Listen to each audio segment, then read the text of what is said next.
శనార్థులు public అంత మంచిదేనా? ఇక మనం వార్తలు షురు చేసుకునే యాళ్ళైంది కాబట్టి షురు చేసుకుందాం పాండి. కపిల్ అగ్రో సమర్పించు, ఈశ్వరప్ప హోమియో క్లినిక్స్ మరియు విజేత సూపర్ మార్కెట్ సహా సమర్పించు ఎల్టీ జోర్దార్ వార్తలు షురు. ఇప్పుడు తెలంగాణలో ఏం నడుస్తున్నదని ఎవ్వల్ని అడిగినా చెప్పేది ఒక్కటే సమాధానం.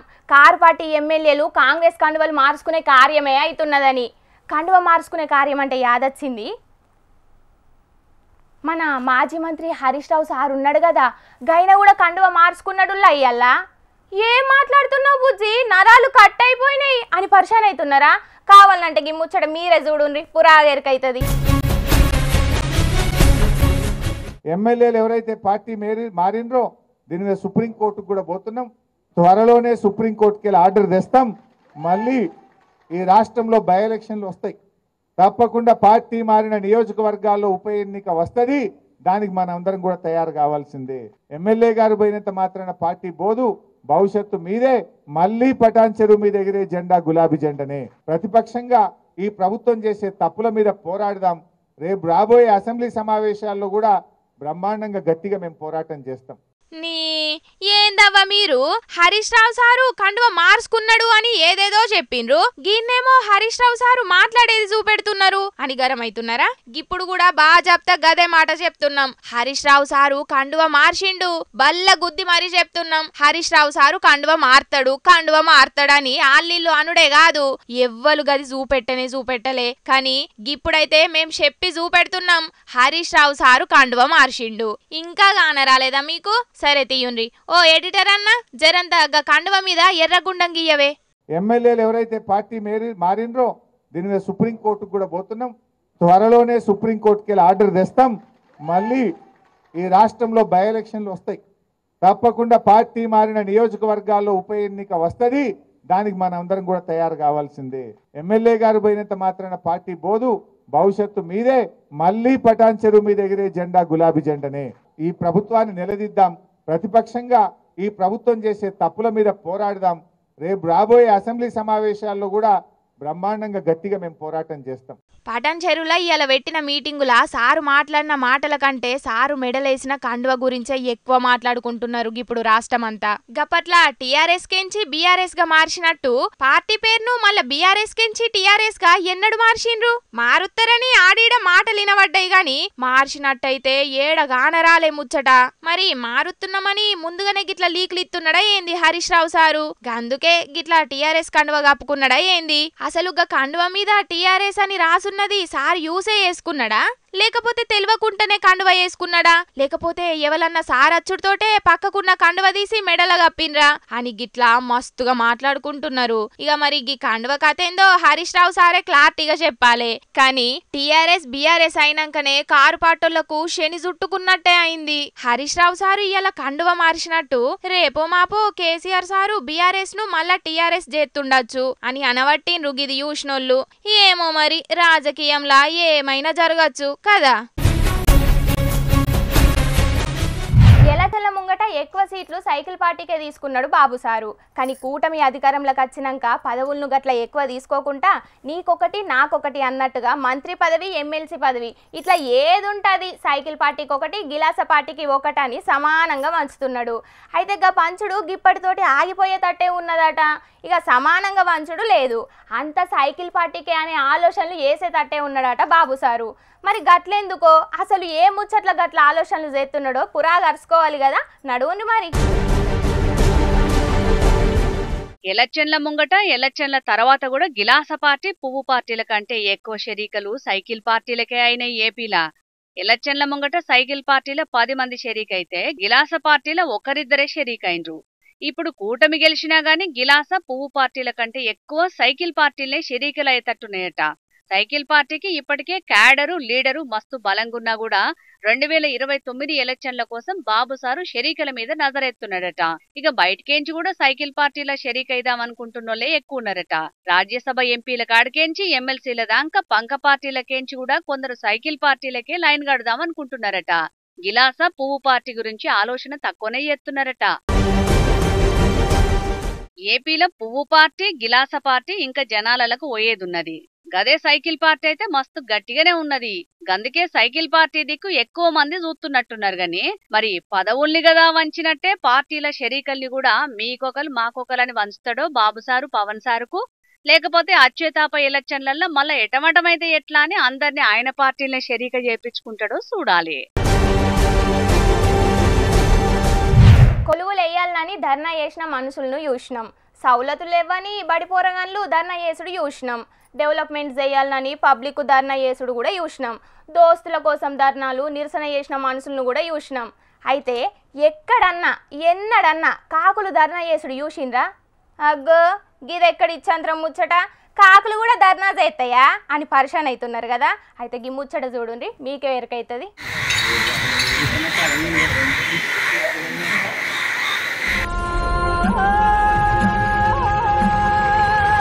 గాల్లో ఎగురుకుంటా కావు కావనుకుంటా మీన్నే ధర్నా చేస్తున్నాయి, చూస్తున్నారా కాకులు? మనుషులు డౌన్ డౌన్, మనుషులు డౌన్ డౌన్ అని గిట్లా అంటున్నాయి కావచ్చు వాటి భాషలా. మరి మనుషుల మీద గంతగానం కోపం ఎందుకు వచ్చిందంటే గీ కాకులకు?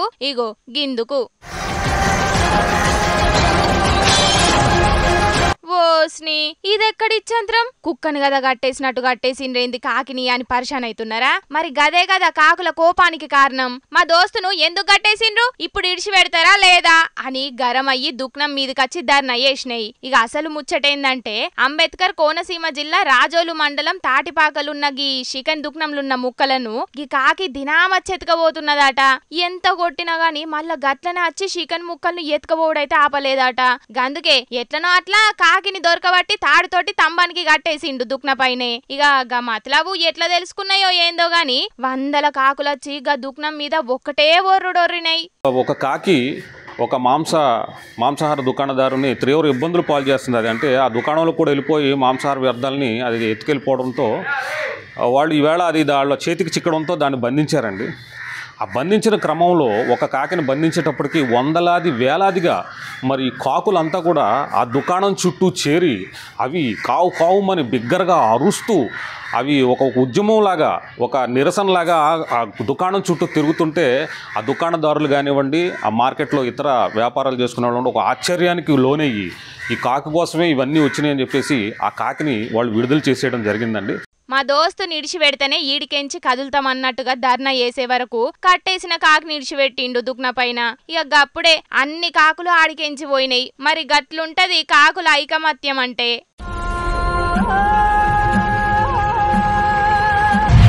ఆ పబ్లిక్ ఇప్పుడు మా రాముల తాత చేయాలి కదా, మరి పిలుద్దాం తాత ఏం చేస్తున్నాడో. తాత ఏడున్నవే? ఇక చాలా ఆగుర్రా, ఎగిరిన కాడికి చాలు. కానీ ఇక ఇప్పుడు మన రేవంతాల్ సార్కు పాలాభిషేకం చేద్దాం. రేవంతాల్ సారు, నీ కడుపు చల్లగుండా మా రైతుల కడుపు ఈసారి ఇచ్చి మాకు ఇంత పెద్ద సాయం చేస్తున్నందుకు నీ రుణాన్ని మేము తీర్చుకోలేము సారు. నువ్వు మస్తు మంచిగా చల్లగా బతకాలే రేవంతాల్ సారు. ఇక ఇప్పుడు వేసుకోర్రా. ఇక ఎట్లా అంటే ఎరికేనా?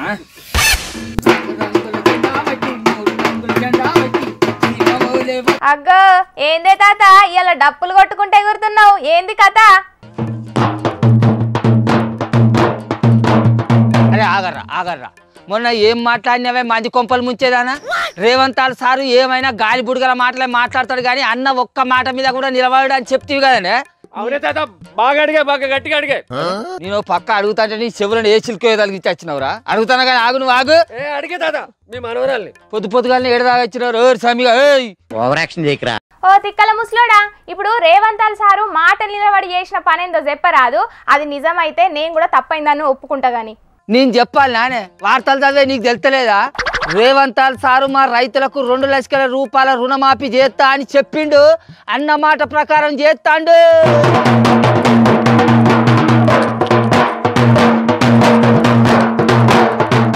ఓ 2 లక్షల రుణమాఫీ సారు గద్దెనెక్కిన 9వ తారీఖు తెల్లారే చేస్తా అన్నాడు. నువ్వు ఇప్పుడు చేస్తాండు అని చెప్తున్నావా? అదైనా నిజమో అబద్ధమో తెలుసుకొని మాట్లాడు. దుజమేడుదానా, మన ముఖ్యమంత్రి రేవంతాల్ సారు మా రైతులకు చేస్తానన్న 2 లక్షల రూపాయల రుణమాఫీ, దాంట్లో నుంచి రేపు పొద్దుగాల 1 లక్ష రూపాయల రుణమాఫీ చేస్తాడు. మిగిలిన 1 లక్ష రూపాయలు ఆగస్టు 15వ తారీఖు లోపల చేస్తాడు. నువ్వు చూడు, నీకు ఈ కదలే తో కదలేగా. నువ్వు ఇచ్చా మీకు ఏమోనే తాత, ఆ రుణమాఫీ అయ్యేదాకా నమ్మకమే అనిపించలేదు నాకైతే. ఇప్పటికే రేషన్ కార్డులు అడుగుతున్నారు అని అంటున్నారు జనాలు. మరి దాంట్లో ఏం మతలబు ఉన్నదో తెలుస్తలేదు. నీకు ఏది తెలియనప్పుడు మరి ఆ పుల్లలు ఎందుకు పెడతాను? గుజ్జెలుగు పాదానా? ఆ రేషన్ కార్డులు ఎందుకు అడుగుతానో ఎరికారా నీకు? అదేందో ఆరోగ్యశ్రీ కార్డుల కోసం అట్లా. దీనికి ఈక తెలియదు, తోక తెలియదు, కానీ నడివిట్లా కచ్చి పుల్లలు పెడతా. నీ మనవరాలు సీఎం రేవంతాలను బదనాం చేస్తాంది. అసలే ఊకం అట్లా చేస్తే. ఏం బదనాం చేస్తాందిరా? నువ్వు బాగా లేచి ఎగురుతాను ఏంద్రా? అరే దానికి ఉన్న అనుమానాలు అడుగుతాంది. అడుగురని రాదు, దాంట్లో తప్పే ఉన్నది. ఐ లవ్ యూ రజా. సరే, ఆ ముచ్చట అటు ఉంచు కానీ రేషన్ కార్డు మీద ఒక్కలకు అంటే కుటుంబానికి ఒక రైతు చొప్పునే 2 లక్షల రుణమాఫీ చేసేటందుకే ఇట్లా రేషన్ కార్డులు అడుగుతున్నారు అని అంటున్నారే ప్రతిపక్ష పొల్లు. నీ పచ్చ పొల్లు వాళ్ళకున్న పనే ఉన్నదే. ఏమైనా సర్కార్ మీద బురద చాలుడేనా? అందుకే అట్లా బదనాం చేస్తాను కావచ్చు. నువ్వు నీ వార్తలు చదువుకో, మీరు కానీరా. ఆ ముచ్చట మీదనే హరీష్ రావు సారు బాగానే గరమైతున్నాడు. ఎరికేనా నీకు? సర్కారు రైతులను మోసం చేస్తే మేము సహించబోము అని అంటున్నాడు. సహించకుంటే ఏం చేసుకుంటాడో చేసుకోమ్మాను. మా ముఖ్యమంత్రి రేవంత్ సారు మా రైతులందరికీ 2 లక్షల రూపాయల రుణమాఫీ చేస్తా అని చెప్పిండు. అన్న మాట ప్రకారం ఆగస్టు 15వ తారీఖు లోపల రుణమాఫీ చేసి చూపిస్తాడు. నువ్వు చూడు. సప్యకమ్మ నీ వార్తలను చదువుకో. అయ్యో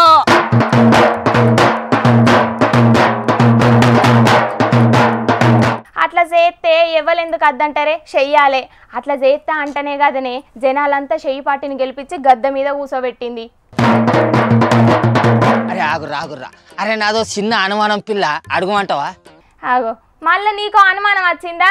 ఇక అడుగు, అనుమానం ఏందో. ఇప్పుడు మొత్తం 39 లక్షల మంది రైతులు బ్యాంకులల్లో అప్పులు తీసుకున్నారట. దాంట్లో నుంచి ఇప్పుడు 11.5 లక్షల మంది రైతులకే లక్ష రూపాయలు రుణమాఫీ చేస్తా అని అంటారు. మరి ఇప్పుడు మిగిలిన కడమ రైతులకు రుణమాఫీ ఎప్పుడు చేస్తారు? మరి ఇప్పుడు మాకు రుణమాఫీ అయిన రైతులకు కడమ లక్ష రూపాయల రుణమాఫీ ఎప్పుడు చేస్తారు?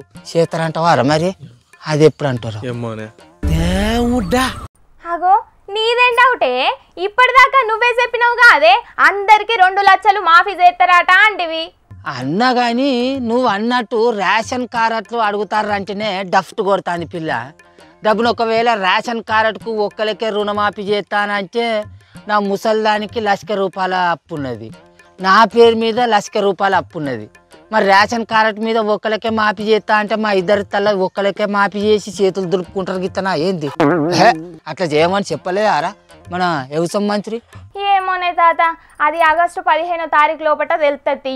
అట్లనే ఇన్కమ్ ట్యాక్స్ కట్టేటోళ్ళకు కూడా రుణమాఫీ బంద్ అట. ఎరికేనా నీకు?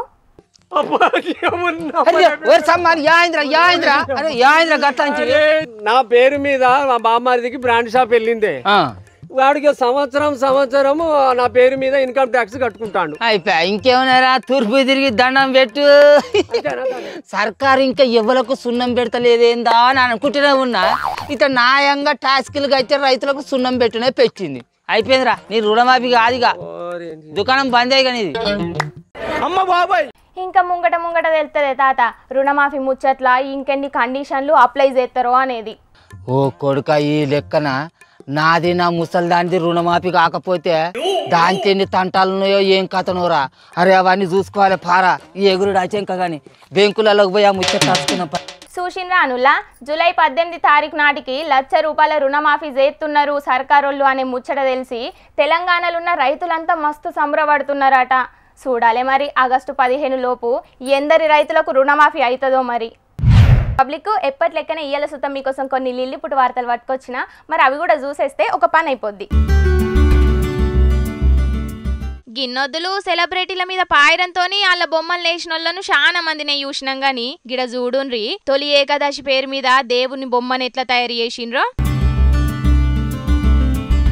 మహారాష్ట్ర పూణేలున్న గీ రైతన్న గీ బొమ్మను తయారు చేసిండు. అయితే గిల్ల పొలంలో పెట్టిన వారిని సమానంగా కటింగ్ చేసుకుంటా 120 అడుగుల పొడవైన విఠలేశ్వరుడి బొమ్మను తయారు చేసిండు. గిట్లా పండుగ పేరు మీద అందరు భక్తులు గుళ్ళకు పోయి పూజలు చేస్తుంటే గీన మాత్రం వెరైటీగా దేవుణ్ణి గీన పొలంలోనే తయారు చేసుకుని పూజలు చేసిండు అన్నట్టు. ఈ వీడియో వైరల్ అయ్యే వరకు గిన టాలెంట్ ను తారీఫ్ చేసుకుంటా కామెంట్లు పెడుతున్నారు చాలా మంది. T art A N T art. అగో బల్లె చదువుకున్నోళ్ళని చూసినాం, చెట్ల కింద కూర్చొని చదువుకున్నోళ్ళని కూడా చూసినాం, కరెంటు పోల్ల కింద చదువుకున్నోళ్ళని కూడా చూసినాం. కానీ గీడున్న పిల్లగాళ్ళు చూడుండ్రి, గుట్టల నడుమున్న రాళ్ల మీద కూర్చొని చదువుకుంటున్నారు. జమ్మూ కాశ్మీర్లున్న బందిపోరలుగా అనొచ్చింది ఇది. అయితే జమ్మూ కాశ్మీర్లున్న చాలా మంది పబ్లిక్ గిట్లనే కొండలు గుట్టల పొంటి గుడారాలేసుకొని పశువుల్ని మేపుకుంటా ఆన్నే బతుకుతుంటారట. ఇక వాళ్ళ పిల్లగాళ్ళు చదువుకోవాలంటే ఆడ బడి సౌలతులు లేకపోయే వరకు ఆడున్న సర్కారోళ్ళు గీ తీరుగా ప్లాన్ చేసిరన్నట్టు. 6 నెలల పాటు గీళ్ళున్న జాగలకే పోయి టీచర్లు చదువు చెప్తారన్నట్టు. మొత్తం 51 సీజనల్ బళ్ళతోటి ఆడున్న పిల్లగాళ్ళందరికీ చదువు చెప్తున్నారన్నట్టు సర్కారోళ్ళు. सीजनल ईवी सिलेक्टेड है अपॉइंटेड अपनी कम्युनिटी के साथ हम रजौरी कालाकोट से चल के आते हैं यहाँ गुरेज जोन में। हम तो सही नाला मेरा जो सीजनल सेंटर है वहाँ पे हम अपॉइंट है अपने बच्चों को हम लगभग 6 महीने के लिए एजुकेशन प्रोवाइड करते हैं यहाँ इन पहाड़ों में के लिए ट्राइबल लोग अपनी तरह से आते हैं। ఎలక్షన్లప్పుడు పోలింగ్ ఆఫీసర్లు కదా గుట్టలు అడవులు దాటుకుంటూ పోయినట్టు గీడున్న టీచర్లు కూడా పిల్లగాండ్ల చదువుల కోసం గీ తీరుగా కష్టపడుతున్నారు. ఎన్నో మారుమూల కాడున్న పిల్లగాండ్లను చదివిపియనికి ఎడ్యుకేషనల్ ఆఫీసర్ చేసిన గీ ఆలోచన నిజంగా గ్రేటే కదా.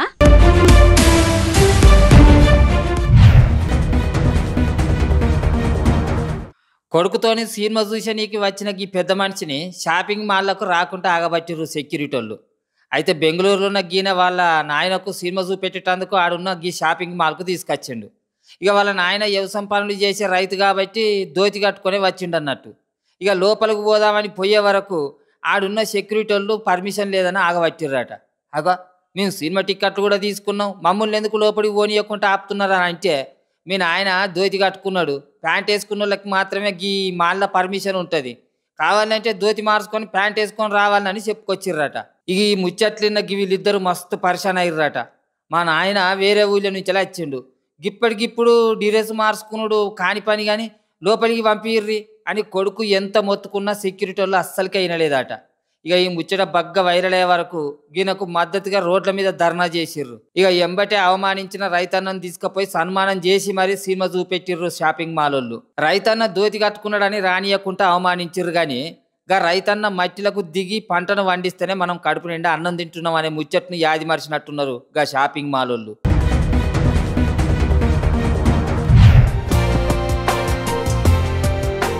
అగ్గిపెట్టెల వచ్చే చీరలు, సూదిలో దూరే చీరలు, బంగారంతో నేసిన చీరలను చూసినాం. కానీ గీడ చూడర్రి చిన్న మగ్గం మీద పవన్ కళ్యాణ్ సార్ బొమ్మను ఎత్త తయారు చేసిండు గీ అన్న. రాజన్న సిరిసిల్ల జిల్లాలో ఉన్న హరిప్రసాద్ అనే గీనకు పవన్ కళ్యాణ్ సార్ అంటే మస్తు పాయిరం అట. గందుకే సార్ మీద ఉన్న పాయిరంతో చేనేత మగ్గం మీద గాయన బొమ్మను తయారు చేసిండు గిట్లా. అంతకు మొదలు సుతం చేనేత మగ్గం మీద గీన ఎన్నో అద్భుతాలు సృష్టించిండట. G20 లోగో కూడా వేసి దేశ ప్రధాని మన్నాలను కూడా పొందాను. దేశ ప్రధాని 3వసారి ప్రమాణ స్వీకారాన్ని కూడా వెళ్ళిపెట్టాను. అదే స్ఫూర్తితో Andhra Pradesh deputy CM Pawan Kalyan sir గారు కూడా మా చేనేత వృత్తిలో జ్ఞాపిక అందించాలన్న ఉద్దేశంతో నేను 5 రోజుల పాటు శ్రమించి ఈ మగ్గాన్ని తయారు చేసినాను. దీనిపైన పవన్ కళ్యాణ్ గారి ఫోటో వస్తుంది. పవన్ సార్ను కలిసేటందుకు పర్మిషన్ ఇస్తే దీన్ని ఆయనకి ఇస్తాడట. చూడాలి మరి గీ ముచ్చట మీద పవన్ సార్ ఏమంటాడో. నేతన్నలు గిట్లనే ఇంకిన్ని వెరైటీ వస్తువులు తయారు చేసి సిరిసిల్ల పేరును దునియా మొత్తం మీద ఇనవైటట్టు చేయాలి అని అనబట్టిరు చాలా మంది గీన టాలెంట్ను చూసిన వాళ్ళు.